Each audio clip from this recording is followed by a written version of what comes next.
주에 남대문에 다녀올 일이 있었어요. 혼자 버스를 타고 오랜만에, 고양시를 떠나는 사람이 아닌데요, 오랜만에 남대문을 다녀왔습니다. 오는 길에 남대문 앞에 큰 횡단보도를 건너는데요, 나라의 높으신 분이 지나가는지 경찰들이 교통을 통제합니다. 사복을 입은 경찰들은요, 횡단보도에 서서 기다리는 사람들을 막 통제하더라고요. 그리고 한 2, 3분쯤 지났을까, 경찰 오토바이가 요란하게 지나가고 또 시커먼 SUV와 세단 차량들이요 빠르게 지나갔습니다.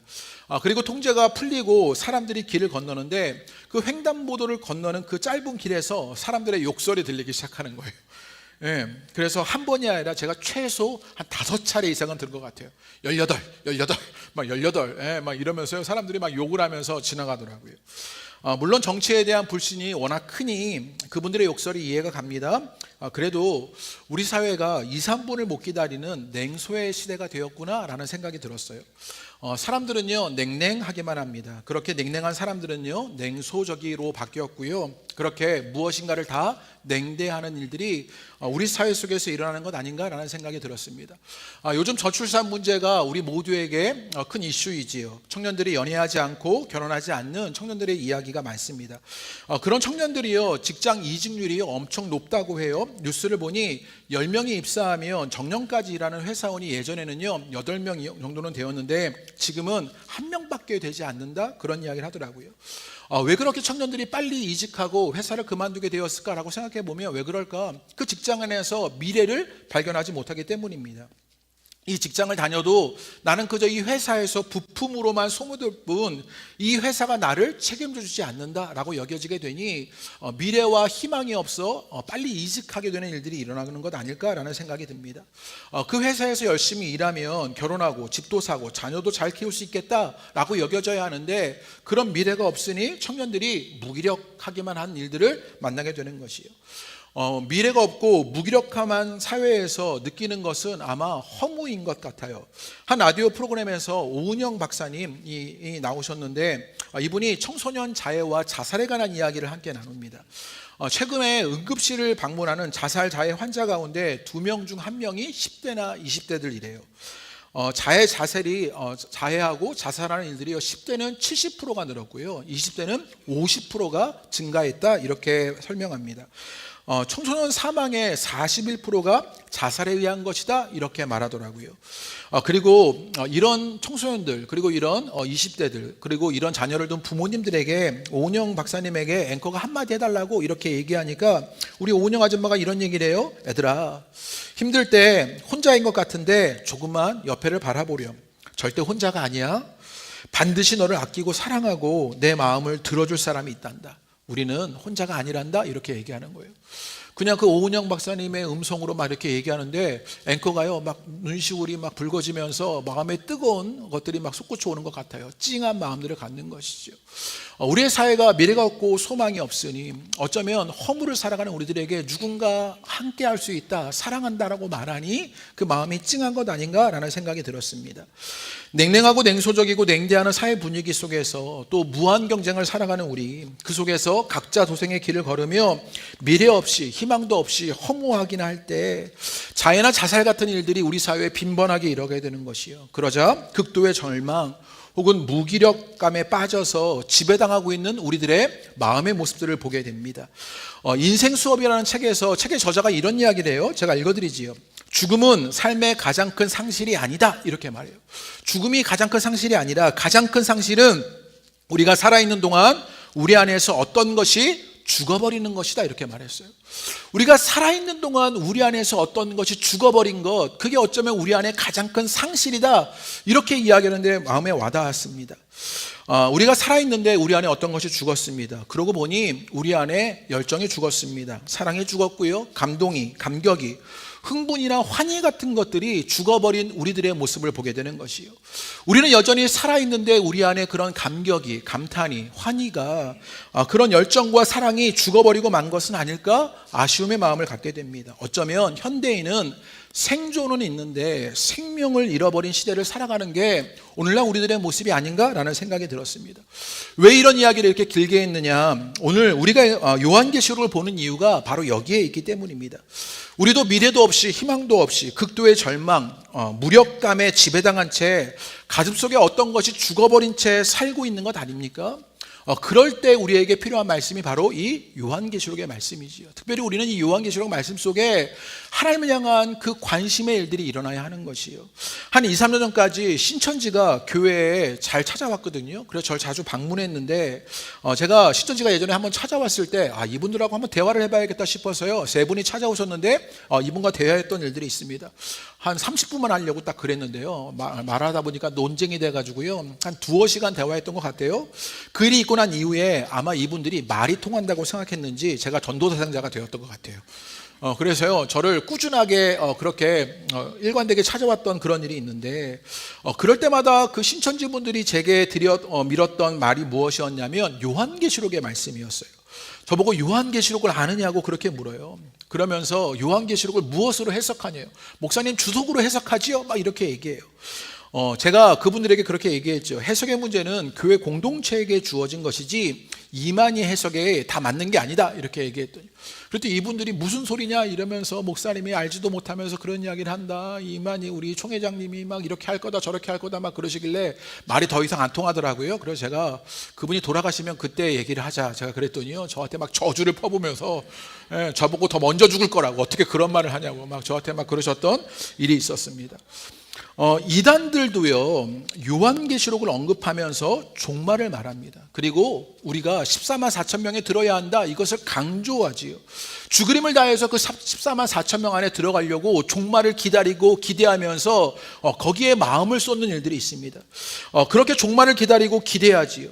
그런데 그들이 가진 것은요, 과잉 관심이에요. 그러면서 요한계시록이 자기 것이냐, 그 요한계시록을 품고 살아가는 그들을 보게 되는 것이요. 그런데 그들은 그렇게 과잉 관심 속에 있는데 반면에 우리들은 어떻습니까? 그 예수님의 재림을 기대하지도 종말을 꿈꾸지도 생각하지도 않으면서 냉소적으로 냉랭하게 무관심한 냉대가 우리 가운데 있는 것이 아닙니까? 예수님이 이 땅 가운데 다시 올 것을 기대하면서 그 마지막 때를 기대하기보단 오늘의 현실에 그저 우리가 함몰되어 버려서 그 주님을 기대하고 생각하지 않는 일들이 우리 가운데 있는 것이요. 과잉 관심도 문제지만 우리 안에 어떤 것이 죽어버린 채 영적인 상실로 주님을 향한 열정이나 사랑이나 감동이나 감탄이나 감격이나 흥분이 그 환희가 사라져버린 것이 오늘날 우리들의 모습이 아닌가 돌아보게 되는 것이에요. 오늘 말씀을 통해서 우리가 잃어버렸던 그 영적인 상실이 이제는 갈망으로 변화되는 일들이 있게 되기를 주님의 이름으로 축복합니다. 그러면 우리 사도 요한이 1장에서 요한 공동체에게 편지하는 내용을 좀 자세히 살펴보면서 어떤 이야기를 하는지를 좀 살펴보시지요. 4절과 5절이 되게 중요한데요. 우리 4절과 5절 말씀 한번 읽어보겠습니다. 시작. 아시아에 있는 7교회에 편지하노니 이제도 계시고 전에도 계셨고 장차 오시리와 그의 보좌 앞에 있는 7영과 또 충성된 증인으로 죽은 자들 가운데서 먼저 나시고 땅의 임금들의 머리가 되신 예수 그리스도를 말미암아 은혜와 평강이 너희에게 있기를 원하노라 라고 말합니다. 이 요한계시록이 편지라는 사실이 분명하게 등장해요. 그래서 4절의 말씀에 보면 뭐라고 말해요? 요한이 내가 지금 편지하고 있다 이렇게 말하고 있지요. 그러면서 보내는 사람은 누구예요? 요한이고 받는 사람은 아시아에 있는 7교회입니다. 이 7교회는요, 터키에 있는 그런 교회들의 나중에 2장과 3장을 나누면 이 소아시아 7교회에 대한 이야기를 하게 되지요. 그러면서 이들에게 인사말을 5절에 나누어요. 뭐라고 말했냐면 예수 그리스도로 말미암아 은혜와 평강이 너희에게 있기를 원하노라 이렇게 말해요. 상투적인 인사말 같은데 여러분, 이 인사말이 이 편지를 받는 요한 공동체에게는요, 고지고대로 들리지가 않았어요. 왜 그랬냐면 이 요한 공동체가 처한 상황이 있기 때문이죠. 3주 연속 설명드리는 것인데, 여러분 지금 요한 공동체는요, 몹시 견디기 힘든 인생의 혹한기를, 신앙의 혹한기를 지나는 중이었습니다. 많은 성도가 이제 로마의 제국을 따르지 않는다는 그 미명 앞에, 폭력의 칼날 앞에 형장의 이슬로 사라져가고요, 단지 사람들의 오락가리로 전락해서 짐승의 밥으로 그렇게 사라지게 되는 일들이 있었습니다. 간신히 살아남은 사람들은요, 투옥되고요, 요한처럼 유배되는 일들을 겪었던 일이 있었습니다. 이런 상황 속에서 그들 마음속에 자리 잡았던 정서, 생각이 무엇이었겠냐고요. 사람들이 막 죽어가고 겨우겨우 피해서 살아남으면 감옥에 투옥되어지고요, 유배되어지고, 이런 삶을 겪은 그들의 마음속에는요, 아마 상실감이나 패배의식이나 두려움이나 배신감, 그리고 버림받은 느낌 같은 것들로 그 마음이 가득했을 것입니다. 그런데 은혜와 평강이라니요, 너희에게 그런 상실감 속에, 패배의식 속에, 버림받은 느낌 속에 있는 사람들에게, 야, 너희에게 은혜와 평강이 있을 거다, 너무 뜬구름 잡는 이야기를 지금 사도 요한이 하고 있는 것 같이 느껴지지 않을까요? 이왕이면 편지를 쓰면서, 야, 너희 버틸 만은 하니? 살아는 있니? 야, 좀만 버텨, 생존이 문제다, 이렇게 말하는 게 더 현실적인 것 같아요. 그런데 너무 먼 이야기, 은혜와 평강을 말하고 있는 것이 여러분 뜬구름 잡는 이야기처럼 들립니다. 그러면 사도 요한이 현실 감각이 없었을까요? 아닙니다. 지난주 말씀을 통하여서 요한계시록은요, 그 마지막이 현재에 어떤 영향을 미치는지를 보여주는 것이 요한계시록의 말씀이에요. 그러니 사도 요한은요, 오늘 현재, 현실의 이야기를 하고 싶었던 것이지요. 그러면 뜬구름 잡는 이야기가 아니라 오늘의 현재의 삶 속에 그 은혜와 평강이 어떻게 찾아오느냐, 그걸 알려주고 싶었던 것이요. 그 은혜와 평강의 이유가 무엇이냐, 4절과 5절에 그 실은 그 답이 있습니다. 제가 읽어드릴 때 그 은혜와 평강이 어디로부터 오는지를 한번 찾아보면서 눈으로 읽어보시지요. 제가 읽어드리지요. 요한은 아시아에 있는 7교회에게 편지하노니 이제도 계시고 전에도 계셨고 장차 오실 이와 그의 보좌 앞에 있는 7 영과 또 충성된 증인으로 죽은 자들 가운데서 먼저 나시고 땅의 임금들의 머리가 되신 예수 그리스도로 말미암아, 이렇게 말하죠. 그것으로 말미암아 은혜와 평강이 너희에게 있기를 원하노라 라고 말해요. 은혜와 평강을 말하기 어려운 시대를 살아가는데 지금 사도 요한이 은혜와 평강을 말하고 있고, 그것의 가능성을 우리 가운데 알려주게 되는데, 그것이 무엇이냐, 이제도 계시고 전에도 계시고 장차 오시리 성부 하나님이 계시다는 거예요. 그의 보좌 앞에 7 영, 성령님이 계시다는 거예요. 충성된 증인, 죽은 자들 가운데 먼저 나시고 땅의 임금들의 머리가 되신 성자 예수님으로 말미암아 그 은혜와 평강을 말하기도 어려운 시대에 그 은혜와 평강의 가능성이 있다고 알려주는 것이지요. 영어 성경으로 보면 더 쉬워요. 영어 성경으로 보면요, 이렇게 써요. Grace and peace to you, 너희에게 은혜와 평강이 있기를 원한다 라고 말해요. 그런데 그게 어떻게 오냐면 from으로 들어가죠. from으로 들어가요. from, who is, who was, who is to come, 이렇게 들어가요. 그리고 from 또 들어가요. from 또 들어가는 거죠. 예. 지금요, 어떻게 들어가요? 은혜와 평강이 있는데 그게 어디로부터 오느냐, 이제도 계시고 전에도 계시고 장차 오시리, 그리고 그 보좌 앞에 있는 7 영, 그리고 먼저 나신 분, 그 임금이 되신 예수 그리스도로 말미암아 너희에게 은혜와 평강의 가능성이 있다라고 알려주고 있는 것이에요. 은혜와 평강을 말할 형편이 아닙니다. 상실감이 있었고요, 패배의식이 있었고요, 두려움과 배신감에 버림받은 느낌에 지배당하고 있었습니다. 그런데 은혜와 평강이 어디서 오느냐, 하나님으로부터, 성령님으로부터, 예수 그리스도로부터 온다, 이렇게 말해주고 있는 것이지요. 이렇게 말한 이유가 있었어요.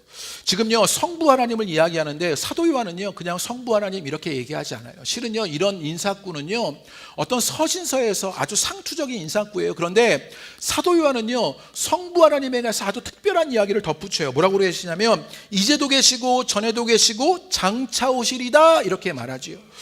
영어를 좀 봐야 하는데 죄송해요. 영어 시간도 아닌데 영어도 잘 못하는데 제가요, from him who is, who was, who is to come, 이렇게 말했어요. 이제도 계시고 전에도 계시고 장차 오시리다 라고 말하면서 비동사로 그것을 설명하죠. 이러면요, 딱 떠오르는 게 있어요. 무엇이 떠오르냐면 출애굽기 3장 14절의 말씀에 이제 출애굽을 말씀하셨던 모세에게 이제 하나님이 뭐라고 내가 스스로 있는 자다라고 말씀하셔요.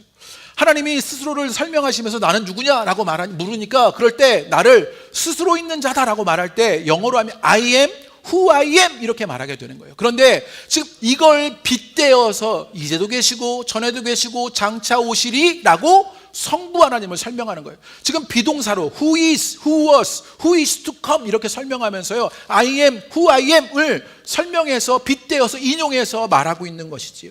이게 왜 지금 요한 공동체에게 은혜가 되었겠냐고요. 이게 왜 평강의 가능성이 되었겠냐고요. 여러분, 애굽에서 고통당했던 이스라엘 백성들이요, 부르짖어 하나님을 찾게 되었습니다. 그때 하나님은 침묵하지 않고요, 모세를 부르셨어요.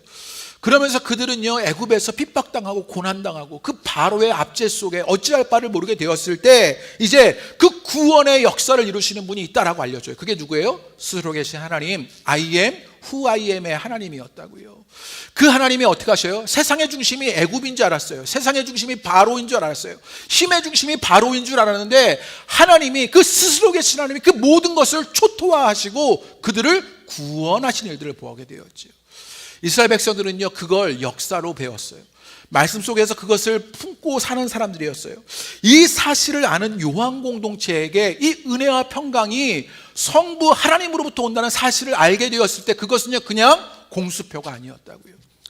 그 애굽을 바로를 초토화시킬 수 하나님은 오늘 이 땅에도 은혜와 평강을 이루실 수 있는 분이다 라는 것을 확신했던 것이지요. 역사로 증명된 사실입니다. 그러니 로마의 박해에 의해서 그 핍박 속에서 상실감과 패배의식과 두려움과 배신감을 가진 이들에게도 무엇이 가능해요? 은혜와 평강이 가능하구나, 이것을 아멘할 수 있었던 것이지요. 이제도 계시고 전에도 계셨고 장차 오실 이신 하나님으로부터 일어날 수 있다는 것을 믿게 되는 것이요.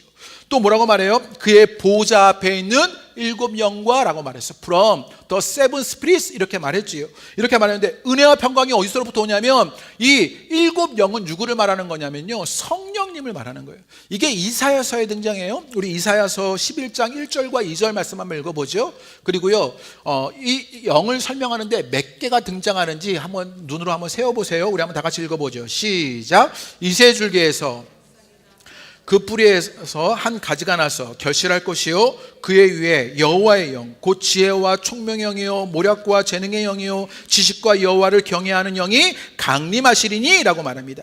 이 세 줄기에서 한 싹이 난다. 이사야가 지금 예언하고 있는 거예요. 그러면서 이제 다윗의 아버지였던 이새를 통해서 이제 싹이 날 거다 이렇게 얘기해 줘요. 그 다윗의 가문을 통해서 이제 예수 그리스도의 일이 일어날 거다라는 사실을 이미 예언하고 있는 것이죠. 그러면서 한 영을 가리키는데 그 영을요 7가지로 묘사하고 있는 거예요. 여호와의 영, 지혜, 총명, 모략, 재능, 지식, 경외하는 영. 친절하게 1부터 7까지 제가 써드렸어요. 이사야서에 이미 그 7영을 이야기하고 있었던, 그 누구를 말하는 것이에요? 성령님을 말하고 있는 것이지요. 그러면서 7이라는 숫자가 알려주는 것이 있어요. 우리가 잘 알듯이 7이라는 숫자는요 완성수예요, 완전수예요, 충만한 숫자예요. 그 성령님의 충만함으로, 완전함으로 완성되는 일들이 일어나게 될 것을 보여주고 있었던 것이지요. 그런데 이제 그 보좌 앞에 있는 7영으로 말미암아 은혜와 평강이 충만할 수 있는 가능성을 알려주신 것이에요. 성령님을 알려주면서 성령의 충만함으로 은혜와 평강 넘쳐나게 될 거다라고 알려주는 것이죠. 이것도 실은요 역사적 증거가 있었어요. 요한 공동체는요 이걸 알았거든요, 들었거든요. 어떤 일이 있었어요? 초대교회 오순절 성령 강림 사건이 있었지요. 예수님의 부활 승천하시고 나니까 예수님의 부재 속에 어찌할 바를 몰랐던 게 초대교회 공동체였어요. 그때 이제는 다락방에 모여 기도하라고, 예루살렘을 떠나지 말고 기도하라고 말씀하셨어요. 그들이 뜨겁게 기도하니 그들 가운데 성령의 임재가 나타나죠. 그런 갈등과 부재 속에서 어려움을 겪고 있었을 때 성령님이 임재하시자 이제 그들이요 놀랍게 변화되는 일들을 그들은요 얼마 전에 보았거든요. 그래서 초대교회에 기적이 일어났고 기쁨이 넘치고 나눔이 일어나고 공동체가 세워지고 복음의 역사가 일어나는 일들을 만나게 되었어요. 그게 다 어떻게 일어난 일이에요? 성령님의 충만하심으로 일어났던 것이지요. 그러니 오늘 고통당했던 그 요한 공동체에게도 은혜와 평강이 있을 것을 확신하게 되는 것이지. 어떻게 해요? 성령님으로 말미암아 그 은혜와 평강이 있을 거다라고 알려주는 것이죠. 그리고 또 뭐라고 말합니까? 충성된 증인으로 죽은 자들 가운데서 먼저 나시고 땅의 임금들의 머리가 되신 예수 그리스도로 은혜와 평강이 있을 거다라고 말하지요. 하나하나 풀어보면요 충성된 증인으로 라고 말합니다. 예수님이 어떤 일을 하셨는지를 강조하고 싶어서 충성된 증인이다 말을 했어요. 그 예수님의 위대한 사역이 있었는데 그것은 무엇이었냐? 하나님의 사랑에 대한 증인이셨다고요. 하나님이 우리를 너무 사랑하셔서 그 아들 예수 그리스도를 이 땅에 보내주셨는데 그 사랑의 증인으로서 계신 분이 누구예요? 예수님이셔요. 그런데 그분은 충성되게 그분을 십자가에 순종하셔서 감당하시는 분이었어요. 그 십자가의 죽으심으로 우리의 죄를 대속하신 충성된 증인 예수 그리스도, 십자가의 이야기를 말하고 있는 것입니다. 그러면서 또 뭐라고 말해요? 먼저 나신 자들, 먼저 나시고 이렇게 말해요. 여러분 시간적으로 먼저 났다 그런 의미가 아니라 부활의 첫 열매로서의 먼저를 이야기하는 거예요. 고린도전서에 보면 예수님이 부활의 첫 열매가 되셨다, 이런 고백이 있거든요. 그러니까 그리스도를 믿는 자마다 그 부활에, 예수님이 부활의 첫 열매가 되셨으니 우리도 그 부활에 실질적으로 참여하는 일들이 있을 것이다 라고 말하는 것이지요. 또 땅의 임금들의 머리라고 말합니다. 지금은 누구를 임금으로 섬겨요? 로마 황제를 주로 섬기는 그런 세상을 그들이 시대의 아픔 속에서 살고 있었습니다. 그런데 역사의 왕이 누구라고요? 온 우주의 통치자가 누구라고요? 예수 그리스도다라고 말하는 것이지요. 정리해보면 십자가와 부활이 있었다고요. 예수님을 말미암아 십자가와 부활이 있었어요. 이게요, 매일 들으니까 너무 상투적으로 들리는데 요즘 제게 은혜가 있는 말이 뭐냐면요, 십자가의 죽음, 가장 비참한 죽음, 참담한 죽음이에요. 그런데 이 죽음마저 새롭게 규정하신 게 예수님이라고요. 예수님은요, 우리가 겪어야 되는 이 땅의 죽음, 아픔, 상처, 고통, 이 땅의 모든 것들을 새롭게 규정하시는 분이라고요. 그 새 창조를 이루시는 분이 주님이에요. 십자가와 부활로 말미암아 그런 죽음마저도 새롭게 규정하시는 예수님이 온 땅을 통치하시니 그 예수를 말미암아 무엇이 있을 수 있어요? 은혜와 평강이 있을 수 있게 된다고요. 그 은혜와 평강을 누리시는 여러분 되시기를 주님의 이름으로 축복합니다. 우리도 어쩌면 상실감과 패배감, 버림받은 느낌으로 살아가는지 모릅니다. 어쩌면 너무 냉랭하고 냉소적으로 냉담하게 살아가고 있는지 몰라요. 그래서 어쩌면 우리도 은혜와 평강을 말하기가 너무 어려운 이야기가 되었는지 모릅니다. 그런데 우리에게도 그 은혜와 평강의 가능성이 있어요. 누구로부터요? 하나님으로부터, 성령님으로부터, 예수 그리스도로부터 그 은혜와 평강이 있게 되는 것이요. 그리고 사도 요한은요, 그 예수님이 어떻게 사역하셨는지를 보여주게 됩니다. 우리 5절 후반절부터 6절 초반의 이야기인데 우리 한번 읽어보죠. 다 같이 읽겠습니다. 시작. 우리를 사랑하사 그의 피로 우리 죄에서 우리를 해방하시고 그의 아버지 하나님을 위하여 우리를 나라와 제사장으로 삼으신이라고 말합니다. 그리고 그 예수님이 어떤 일을 하셨어요? 우리를 사랑하사라고 말했다고요. 성경을 읽으면서 이 부분이 참 마음에 와닿았어요. 그 주님이 우리를 어떻게 하셔요? 사랑하신다고요.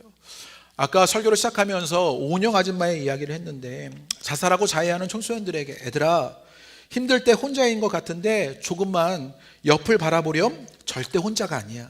반드시 너를 아끼고 사랑하고 내 마음을 들어줄 사람이 있단다. 우리는 혼자가 아니란다. 이렇게 했다는 거예요. 그러니까요, 거기 방송을 함께하는 사람들이요, 마음이 찡해가지고요, 너는 혼자가 아니야 이러니까 막 위로를 받는 거예요. 오은영 이 아줌마가 왔는데 그 방송의 스태프들이요, 전부 다 오은영 아줌마랑 한번 안아보려고요 다 그랬다는 거예요. 그렇게 내가 너 옆에 있단다, 곁에 있단다, 그 말이 위로가 되어서 어려운 시절을 살아가지만 마음에 패배감과 상실감을 느끼고 살아가지만 위로를 만났는데, 오늘 요한 공동체가 그런 핍박과 고통 속에, 패배의식 속에, 상실감 속에 살아가게 되었을 때 주님이 뭐라고 말씀하셔요? 우리를 사랑하사. 그 예수님이 우리를 어떻게 하고 계시다고요? 사랑하신다고요. 이 사랑의 확신이 여러분 가운데 있게 되기를 주님의 이름으로 축복합니다. 그 주님이 오늘도 여러분을 향해 말씀하시는 것이지요. 야, 혼자가 아니야. 내 마음을 들어줄 내가 있단다. 저와 여러분을 사랑하시는 주님의 일들을 만나게 되는 것이요. 예수님은요, 우리와 아무 관계가 없는 분이 아닙니다. 예수님과 교회는 뗄 수 없는 관계이고, 그래서 예수님이 교회를 향해서 하신 일을 보여줬어요. 우리가 죄에서 해방되고 우리를 나라와 제사장으로 삼아주신 것이지요. 예수님의 사랑은 교회를 향해서, 여러분을 향해서 지극한 것이요. 그 주님의 사랑을 누리시는 분이 여러분 되시기를 주님의 이름으로 축복합니다. 그러니 우리에게도 무엇이 있어요? 은혜와 평강이 있을 줄로 믿습니다. 내 상황과 현실은 도저히 은혜를 말하기 어렵고, 내 마음은 평강하기보다 상실감, 패배의식, 두려움, 배신감에 빠져서 극도의 절망이나 무력감에 빠져 있는데, 하나님으로, 성령님으로, 예수 그리스도로 우리 안에 은혜와 평강이 있을 것을 믿는 여러분 되시기를 주님의 이름으로 축복합니다. 그 예수님은 우리를 사랑하사, 예수님의 사랑은 여전히 우리를 향해서 지극하십니다. 그 사랑을 누리시는 여러분 되시기를 주님의 이름으로 축복합니다.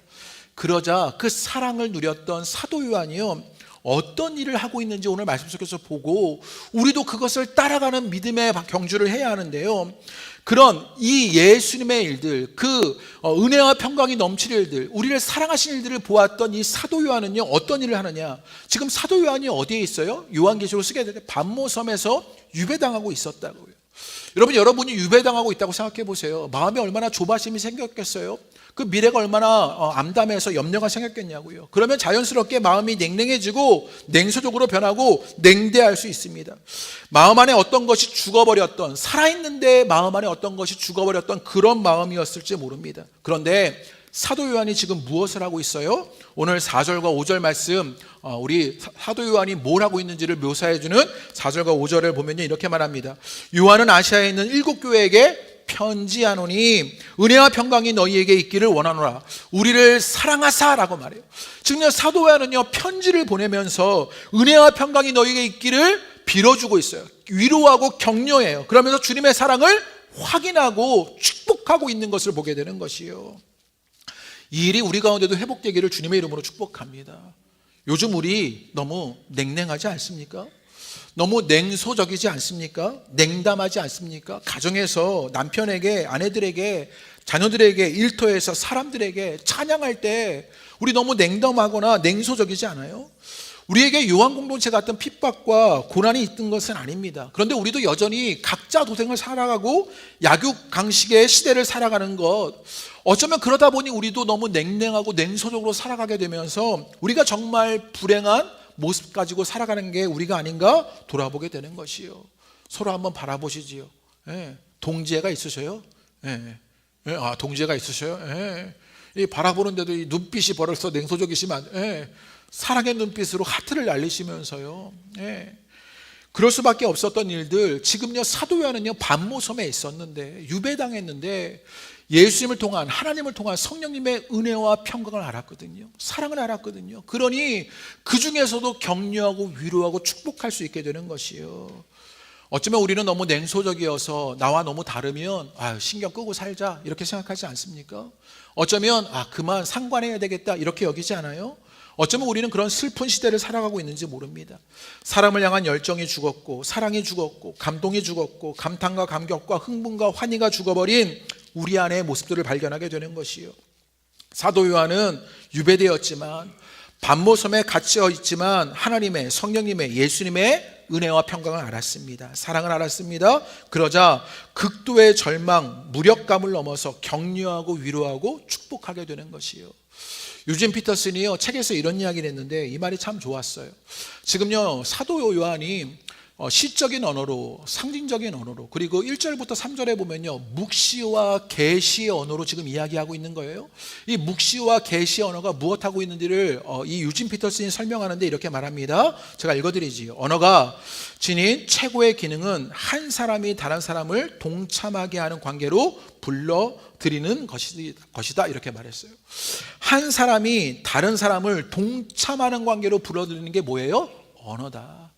사도 요한은 지금 계시의 언어로, 묵시의 언어로 지금요 그 은혜와 평강의 자리 속에 요한 공동체를요 불러들이고 있는 것이요. 그 자리에 격려하고 위로하고 축복하는 일들이 일어나게 되는 것이요. 그 은혜와 평강, 사랑 속에 동참하도록 이끄는 것이요.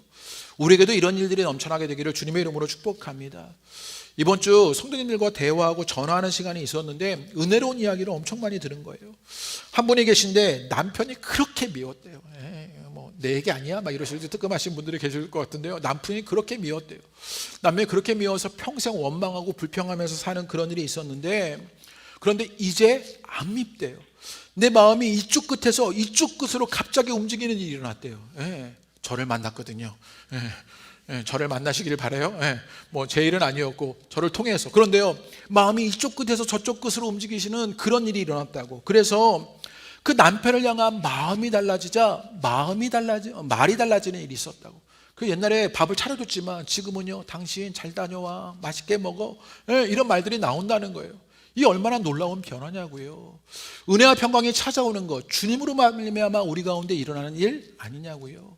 한 집사님과 통화를 했는데요 이분이 이런 이야기를 하시는 거예요. 뭐라고 말씀하시냐면, 아내와 함께 산책을 하는데 갑자기 아내가요 주머니 속으로 손을 쓱 넣더라는 거예요. 우리가 다 아는 분이에요. 실명을 말할 수가 없어요. 연애 때도 손을 안 잡던 아내가 갑자기 주머니 속으로 손을 싹 만지더래요.